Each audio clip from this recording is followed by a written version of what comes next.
त्यांना काय झालं तर तुम्ही त्याची जबाबदारी करू साहेब. सांगा बरं तुम्ही आम्हाला तुम्ही उठता जावा मला द्या ही द्या त्या करून खायचं का मीच खाऊन मरायचं. नोकरदाराचं हजारच्या पोटावरचं काय चालणार आहे सांगा बरं तुम्ही. हा जरा तर विचार करा. नोकरदाराचं कसं आहे, हजारच्या पोटावरचं कसं आहे, लेकरं बाळ दवा दारू ऋण पाणी कशाला जायचं सांगा तुम्ही.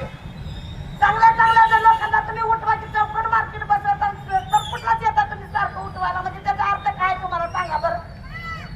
तुमच्यासारख्याचं चांगलं हजारच्या पोटाचं काय करायचं त्यांनी. कुणाला शुगर आहे, कुणाला बीपी आहे, कुणाला काय आहे. दवा पैसे कुठं आणायचं आम्ही. नाही केलं तर आम्हाला दवा दारू म्हणून, नाही केलं तर आम्हाला पैसे कुठले येणार. तुम्ही उठवता पाठा